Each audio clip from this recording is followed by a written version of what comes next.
있나니 천국이 그들의 것이며 애통하는 자는 복이 있나니 그들이 위로를 받을 것이며 온유한 자는 복이 있나니 그들이 땅을 기업으로 받을 것이며 의에 줄이고 무하는 자는 복이 있나니 그들이 배부를 것이며 긍휼히 여기는 자는 복이 있나니 그들이 긍휼히 여김을 받을 것이며 마음이 청결한 자는 복이 있나니 그들이 하나님을 볼 것이며 화평하게 하는 자는 복이 있나니 그들이 하나님의 아들이라 일컬음을 받을 것이며 의를 위하여 박해를 받는 자는 복이 있나니 천국이 그들의 것이니라. 제가 그 내용을 읽어가면서 필요한 내용 조금 더 설명하도록 하겠습니다.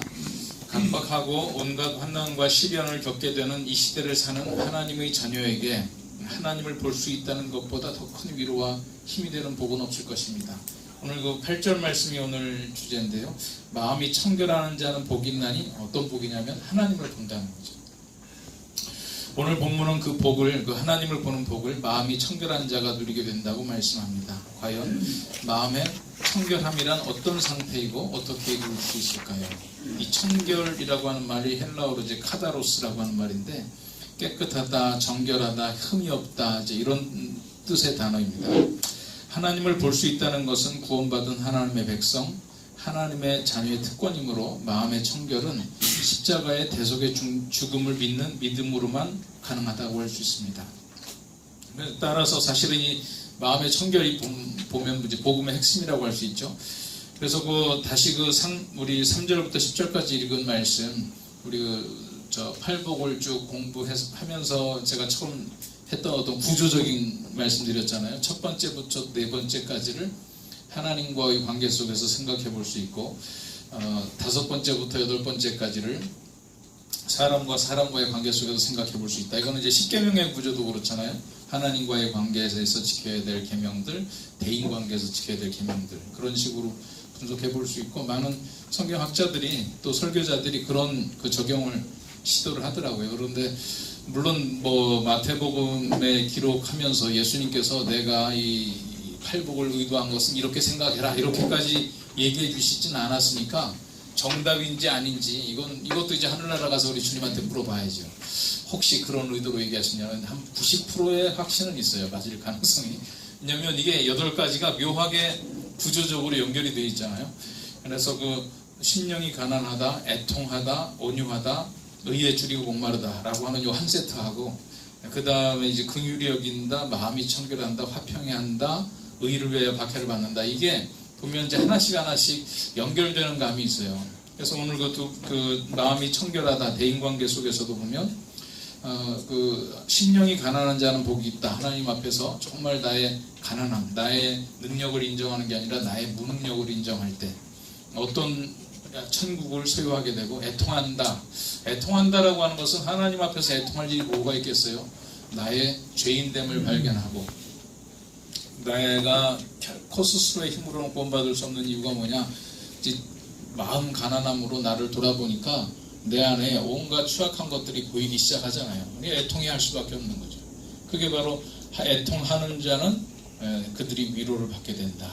그래서 우리가 이제 교회 다니면서 신앙생활할 때도 이제 신앙인으로 들어가는 단계에서 제일 어려운 게 뭐냐면 자신에 대한 죄를 인정하고 고백하고 자신의 죄로 인해서 애통해하는 단계, 그게 제일 힘든 것 같아요. 그래서 이렇게 설교나 복음 제시를 이제 듣고도 제가 전에 이제 목회하면서 그런 적이 있어요. 나름대로 그날 좀 설교가 감동이 되었었는지, 이제 교회 신앙생활 안 하시는 분인데 해외에서 있다 보면 그냥 교회 오시는 분들 꽤 있으니까 그분이 뭐라고 그러냐면 오늘 목사님 설교가 굉장히 감동적이었다는 거예요. 그러면서 내가 죄인인 것만 인정할 수 있으면 당장 예수 믿겠대. 그 말은 뭐예요? 감동적이긴 했는데 내가 그토록 죽일 놈이냐. 그러므로 그 감동은 나랑은 조금 관계가 없다. 결국은 그 얘기하네요. 그래서 내가 그 얘기 들으면서 궁극적으로 내가 죄인임을 인정하지 못함으로 애통할 수가 없구나, 나에 대해서. 그러니까 이게 애통한다, 하나님과의 관계 속에서 내가 애통한다라고 하는 것은 나의 죄인됨을 발견하는 거거든요. 근데 이게 이제 인간관계 속에서 두 번째, 마음이 청결하다라고 하는 거하고 그 애통함하고의 그 묘한 연결성이 있잖아요. 마음이 청결하다, 마음이 청결한 자가 하나님을 볼 것이다. 그래서 이거를 사람과 사람 사이의 관계에서 적용을 해본다면 청결한 상태의 인간관계, 나의 죄인됨을 인정하고 그것을 예수님의 십자가를 내가 의지함으로 의인이 될 수 있다. 이 사실을 인정하고 받아들이는 사람을 우리가 청결한 사람이라고 할 수 있는데, 그 부분에 대한 생각들을 조금 더 해볼 수 있겠다 싶어요. 그래서 이 청결이라고 하는 것, 지금 제가 읽은 대목, 예수 그리스도를 믿어서 죄사함을 받은 자가 하나님을 볼 수 있다, 이런 의미로 해석할 수 있겠다는 그 대목이었죠. 그 다음 제가 좀 더 읽어보겠습니다. 그러나 또 하나 생각해야 하는 점은 본문의 앞뒤로 설명하고 있는 내용이 사람과 하나님과의 관계만이 아닌 사람과 사람 사이의 관계에서 적용하고 그에 따라 누리게 되는 복을 설명하고 있음을 알 수 있습니다. 따라서 마음이 청결한 자라는 의미와 그 적용은 대인관계 속에서 생각해 볼 필요가 있는 말입니다. 다른 사람을 대할 때 마음이 청결하다는 것은 무엇을 의미하는 것일까요? 다른 사람을 청결한 마음으로 대한다는 것은 숨김이 없고 여러 복선을 깔지 않고 깨끗하고 투명하게 순수하게 내 자신의 마음을 그대로 열어 보이는 것입니다. 과연 이것이 가능할까요? 사람에 대한 person이라고 하는 말은 그 어원이 라틴어 페르소나에서 나오는 말인데, 이건 페르소나라고 하는 것은 영국 배우가 쓰는 가면을 일컫는 말입니다. 사람이란 각자 부여된 역할의 가면, 그 페르소나를 쓰고 인생의 무대에서 충실히 그 역할을 다하며 살아가는 존재라는 의미에서 사람의 인격을 일컫는 단어가 그 페르소나에서 나와서 person이라고 하는 말이 되었죠. 그러나 가면의 용도가 각자의 은사와 직무를 구분하여 맡은 역할에 충실하는 데 그치지 않고 자신의 이기적 욕망을 달성하기 위해 자신을 감추고 다른 사람을 속이기 위한 용도로 쓰이면서 마음의 청결로부터는 거리가 좀 멀어지게 된 것 같아요. 그래서 마음의 청결이라고 하는 것은 정말 투명하게 있는 그대로 자신을 내어 보이는 상태의 인간관계를 얘기를 하는데, 오히려 우리가 말하는 이 인격이라고 하는 person이라고 하는 이 단어 자체가 우리에게 어떤 하나의 가면을 쓰고요. 사실은 이제 좋은 의미도 있죠. 왜냐하면 우리의 하나님을 알지 못하고 관계가 없는 인간들이 이 적나라한 죄성을 가지고 사람끼리 만나서 살면 엄청난 충돌이 일어나잖아요. 그래서 이 죄인된 인간이 그나마 예의를 유지하면서 살아가도록 하는 것이 또 가면에 이 세상에서의 긍정적인 역할이기도 하지만, 우리는 이 세상적인 수준의 도덕적인 가면에 머물러서는 안 되겠죠. 이제 하나님과의 관계 속에서 애통해야 하는 사람은 인간과의 관계 속에서 그 정도 세상이 요구하는 도덕적인 그 예절적인 가면을 벗어놓고 오히려 더 적나라한 인간과 인간의 관계 속에서 투명성을 확보해 나가는 것이 우리의 목표가 아니겠나, 그런 생각을 요 글을 정리하면서 한번 해봤어요. 그 저스트 ABC에 나오는 내용인데요. 여기 한번 인용해봤습니다. OECD 조사 자료에 의하면 보편적으로 다른 사람을 믿을 수 있다. 한국은 32.2%만이 그렇게 응답했고, 이웃을 얼마나 신뢰하는가에 대해서는 56.5%만이 응답을 했습니다. OECD 조사 32개국 중 신뢰로 대변되는 사회적 자본지수가 29위로 최하위권입니다. 기업에 대한 신뢰 수준도 이와 비슷해서 내가 일하는 회사를 신뢰한다에 한국 임직원의 55%만이 그렇다고 응답했고, 조사 대상 국가 28개국 중 23위를 기록했다 합니다.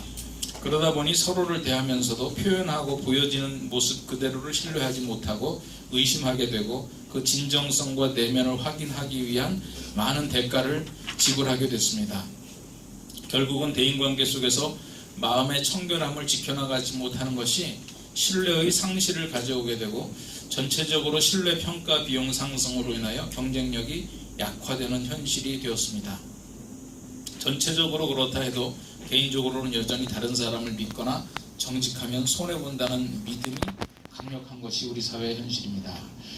저스트 ABC에 나와 있는 내용을 조금 제가 요약을 해서 여기다 정리해 본 건데요. 결국은 이제 마음의 청결함이 유지되지 못하고 지켜지지 못하니까 이게 실질적인 손해로도 이어진다. 우리가 누군가를 이제 믿지 못하면 많은 증명서들이 필요하잖아요. 인감 도장을 찍었는데도 과연 이게 인감 도장이냐?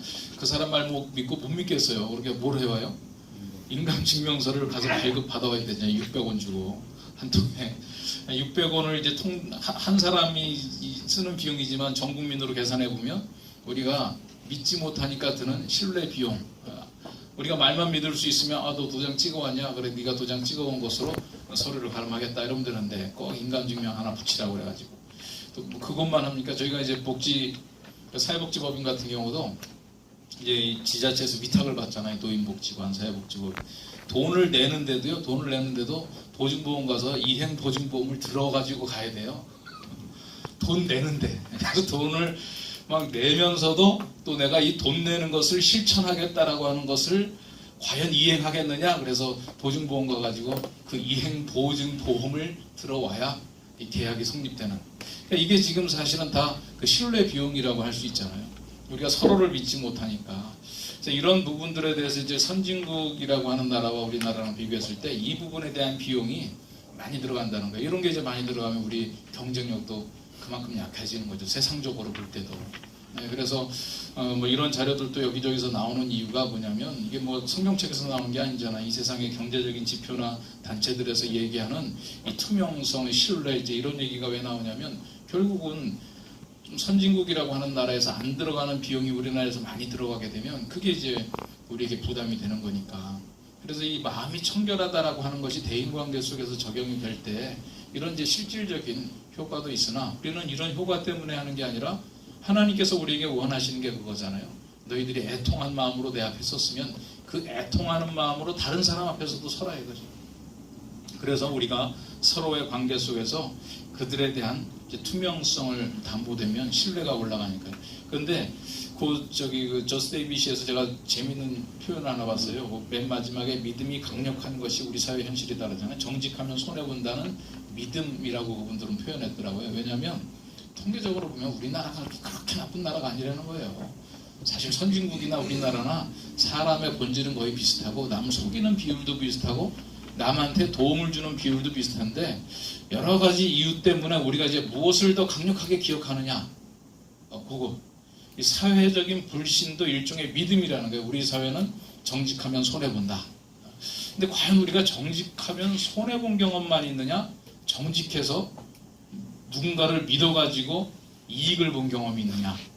사실은 보면 내가 정직해서 꼭 손해본 것만은 아닌데 왜 대한민국 백성들은 정직하면 손해본다라고 하는 생각을 압도적으로 지배적으로 많이 가지고 있느냐? 이건 객관적인 팩트라기보다 우리의 믿음일 수 있다는 거예요. 여러 가지 근데 우리의 그 비즈니스 속에서도 내가 누군가를 믿을 때 야 네가 믿는 행동을 보여주면 내가 거기에 상응하는 조치를 해줄게. 이제 이게 과연 성경에서 우리에게 요구하는 순서인가? 만약에 주님께서 우리에게 얘기하신다면 뭐라고 그러겠어요? 너 상대방이 자기 속 다 까보여줄 때까지도 절대 보여주면 안 된다. 이렇게 얘기하실까요? 상대방은 보여주거나 안 보여주거나 너는 청결한 마음으로 그를 대해라. 이렇게 얘기하실까요? 굳이 대답 안 하셔도 한번 우리가 그게 주님께서 우리에게 요구해 주신 거라고 하면 과연 이 사회 속에서 우리의 이 비즈니스는 어떻게 해나가야 될 것이냐 이거를 적용해 나가는데 이 시대를 살아가는 우리의 자연스러운 마음으로는 안 되잖아요. 그래서 우리가 이 아침에 주님의 말씀을 한번 묵상해 보는 거죠. 그래서 토론 질문으로 한번 이제 정리를 해봤습니다. 지금까지 이야기한 것을 바탕으로 해서 마음의 청결은 기독경영 저스 데이비시에서 제시하는 6가지 기독경영의 원리 중에 신뢰의 원리와 연결된다고 할 수 있습니다. 신뢰의 원리란 하나님과 사람 앞에서 거짓 없이 행하여 이해관계자들에게 믿음을 주는 원리입니다. 또한 신뢰의 원리로 구성하는 요소로 진실성, 투명성, 일관성을 들고 있습니다. 그 비즈니스 플러스 그 책에 보면 그렇게 설명을 하고 있어요. 그래서 우리가 신뢰의 원리 안에 3가지 속성으로는 있는 그대로를 표현하는 진실성, 또 투명성, 또 그것이 그냥 이랬다 저랬다 그러면 되지 않겠죠. 일관성. 바로 이것이 마음에 청결하고 좀 직결되는 요소들이 아닌가 생각을 해서 정리를 해봤습니다. 그래서 한번 우리가 생각해 볼 내용들은 청결한 마음으로 다른 사람들을 대하기 위해 극복해야 할 방해 요소가 있다면 어떤 것이 있을까? 또 청결한 마음으로 이해관계자를 대하여 얻은 긍정적인 경험. 다시 말해서 내가 먼저 우리가 사실은 사업을 하려면 이 세상에서는 이제 이 노름판, 도박판, 경쟁판에서 가장 중요한 게 뭐죠? 포커페이스. 속을 들여다 보이지 않아주고 오히려 반대적인 얼굴을 쫙 취하면서 또 상대방의 얼굴을 읽어내는 기술. 이게 지금 요구되는 사회 아니에요? 가면도 굉장히 정교하고 두꺼운 가면이어가지고 결코 그의 속마음을 얼굴을 보고 알아채지 못하는데 우리의 마음속에 있는 사실이 그대로 표현된다라고 하는 것은 이것은 꼭 우리에게 손해만 주느냐 청결한 마음으로 이해관계자를 대해서 얻은 어떤 긍정적인 경험이 있으면 우리가 그런 걸 나눠보면서 좀 더 한번 위로를 얻어볼 수 있지 않을까, 용기를 내볼 수 있지 않을까. 또 우리 안에 자꾸 우리가 바라보고 있는 내가 정직해서 뒤통수 맞고 손해본 기억만이 아니라 오히려 내가 사실 그런 부분 때문에 남들이 나를 믿어줘가지고 나의 있는 마음 그대로를 상대방이 인정해줘서 가지고 내가 정말 일어날 수 있었던 이 결정적인 계기들이 있는데 그 결정적 계기들은 다 기억하지 않고 내가 당한 기억만 자꾸 하고 있다 보니까 우리가 사회적인 신뢰를 이루어가는데 좀 어려움을 겪고 있는 것이 아닌가 하는 거죠. 그래서 우리는 이 청결한 마음이 청결한 자는 복이 있다. 이것이 우리의 경영 현장에 어떻게 적용되어야 될지 이 부분에 대한 여러분들의 경험과 새로운 생각과 또 위로와 권면 이런 부분들이 나눠지는 시간들이 됐으면 합니다. 우리 각 테이블 리더들 자리에서 한번 일어나 주실까요?